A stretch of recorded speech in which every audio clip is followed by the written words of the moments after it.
صلی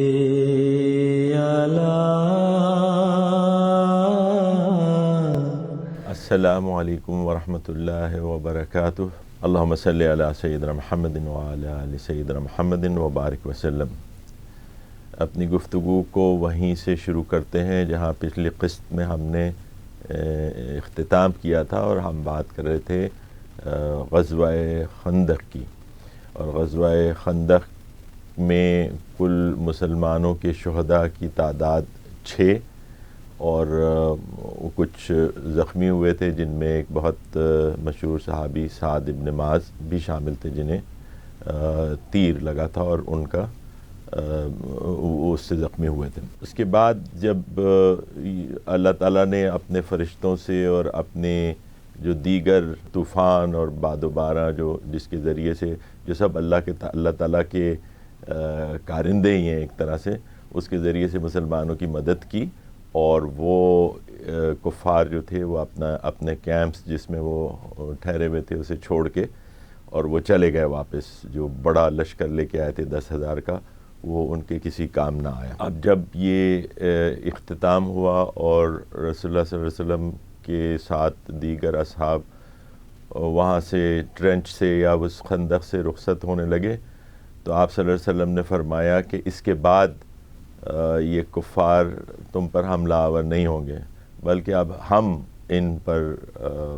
حملہ آور ہوں گے۔ تو یہ کہنے کے بعد ایک اور چیز جو ہوئی کہ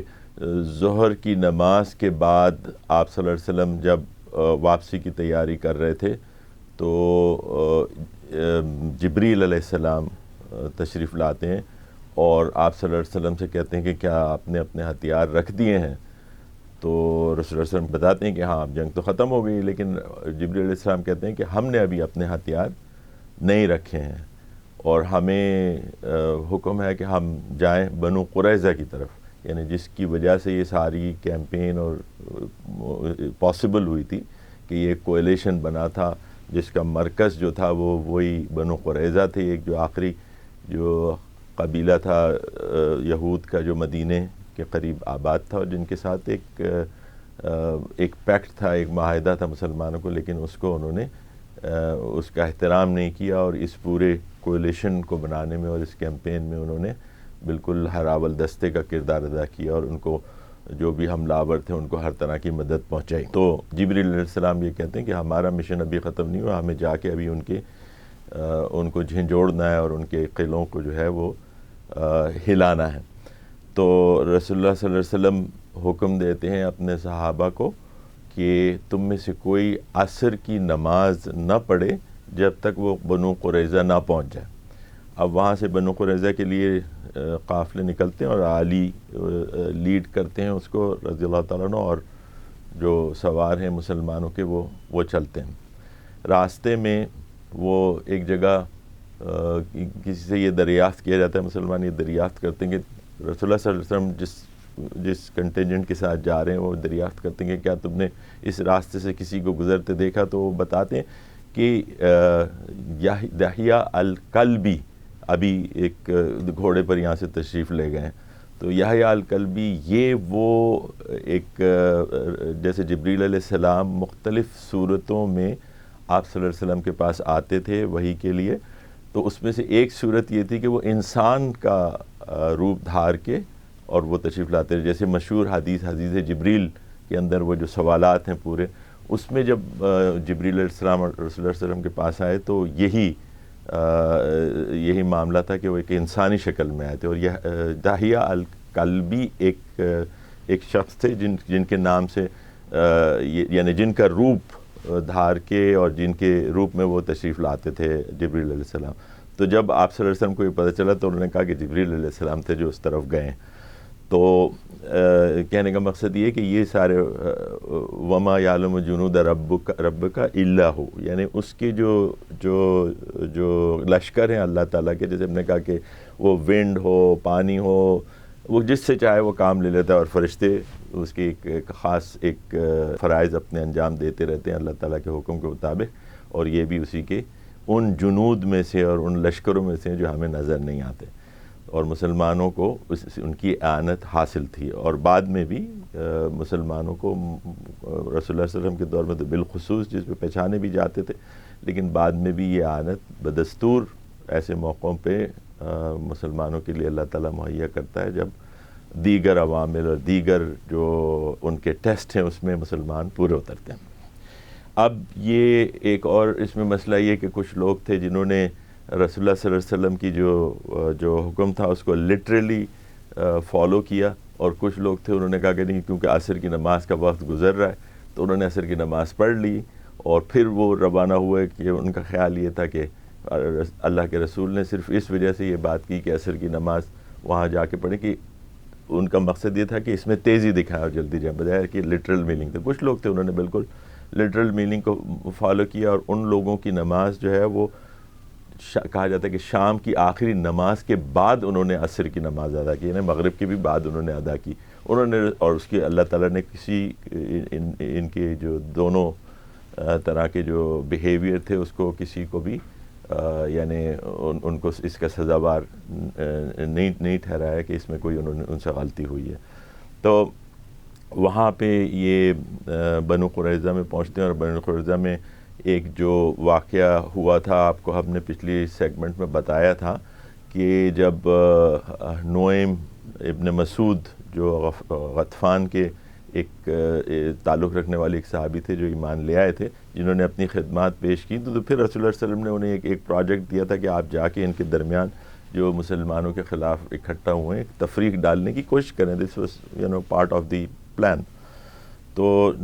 ان کی کوششوں سے جو وہ پیدا ہوا تھا، جس میں انہوں نے کہا تھا کہ جی اپنے کچھ لوگ ہمارے پاس رکھوا دیں ایک رینسم کے طور پہ، کہ کہیں آپ لوگ چھوڑ کے نہ چلے جائیں، یہ بنو قریظہ کے لوگوں نے یہ کہا تھا۔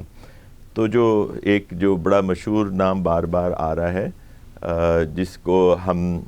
نے دیکھا کہ اس نے یہ ساری چیزیں ہوئی جو ان کا ایک سردار تھا، بنو نذیر سے تعلق رکھتا تھا، جو کہ وہ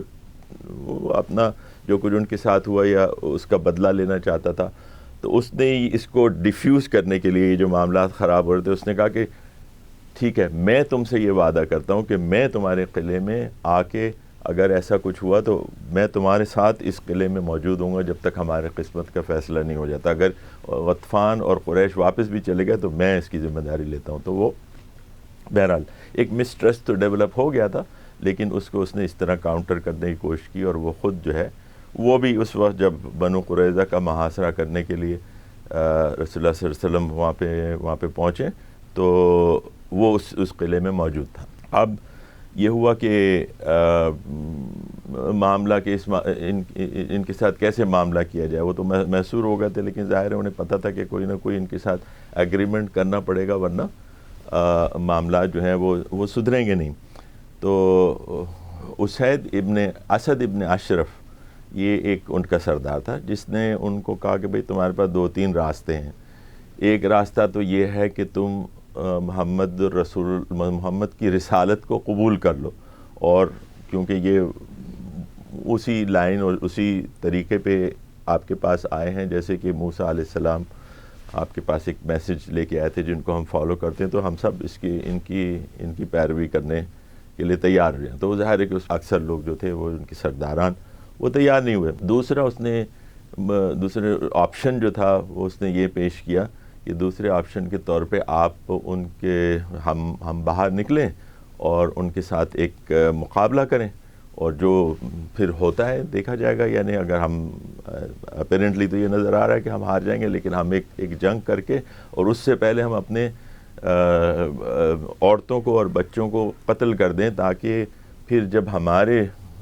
اگر ہم کامیاب ہو گئے تو ہم دوبارہ شادیاں کر لیں گے، دوبارہ ہمارے بچے ہوں گے، اور اگر ہم ناکام ہو گئے تو کم سے کم ہمارے جو آل اولاد ہے، ہماری عورتیں ہیں، وہ ان کے قبضے میں نہیں جائیں گی۔ تو انہوں نے کہا کہ بھئی ایسا کرنے کا کیا فائدہ کہ جس کے لیے ہم اپنی زندگی وہ کر رہے ہیں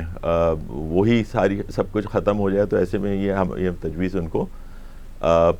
پسند نہیں آئی۔ تو پہلی تجویز یہ تھی کہ وہ مان لیں۔ تو پہلی تجویز کے بارے میں بھی اس نے ایک بڑا اچھا جملہ کہا کہ جب انہوں نے کہا کہ ہم جو ہیں وہ اس کو قبول کر لیتے، انہوں نے کہا کہ نہیں ہم اگر کیونکہ یہ بنی اسرائیل میں سے نہیں ہے جو کہ ان کی وہ تھی نا کہ ہم اس کو قبول نہیں کریں گے چاہے کتنی بھی نشانیاں ہوں اس کے ساتھ. اب تیسری جو آپشن اس نے دی, اس نے کہا کہ تیسرا آپشن آپ کے پاس یہ ہے کہ یا تو آپ لڑ لیں یا آپ اس کو قبول کر لیں. تیسرا آپشن آپ کے پاس یہ کہ کل سبت کا دن ہے, سبت کا دن یعنی ہفتے کا دن, جس دن یہود جو ہیں وہ جنگ و جدل نہیں کرتے, اس سے پرہیز کرنے کی کوشش کرتے ہیں, وہ کہ اس کی وائلیشن بھی اکثر کر لیتے ہیں, لیکن اس وقت انہوں نے کہا کہ جی کل سبت کا دن ہے اور مسلمان یہ سوچیں گے کہ آج تو یہود کچھ نہیں کر سکتے اور وہ آرام سے اپنے ٹینٹوں میں اور اپنی کسی خوف کے بغیر ہوں گے کہ آج تو حملہ نہیں ہوگا, اور اس دن ہم ان پہ حملہ بول دیتے ہیں اور ایک سرپرائز اٹیک ایک طرح سے ان پہ ہوگا اور ہم کامیاب ہو جائیں گے. تو اس پر ان کے کچھ لوگوں نے کہا کہ ہم ایسا کیسے کر سکتے ہیں, یہ تو تورات کی جو وہ ہے تعلیمات اس کے خلاف ہے اور ہم ایسا بالکل نہیں کریں گے. تو اس نے جواب یہ دیا کہ تورات کی جو تعلیمات ہیں اس سے مطابق تم کوئی بھی عمل نہیں کرتے,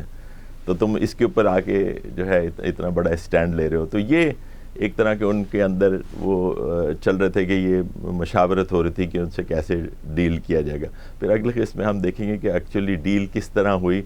اور معاملات کہاں پہ جا کے ختم ہوئے بنی قریظہ کے. اقول قولی ھذا واستغفر اللہ لی ولکم ولسائر المؤمنین والمؤمنات. السلام علیکم ورحمۃ اللہ وبرکاتہ. صلی علی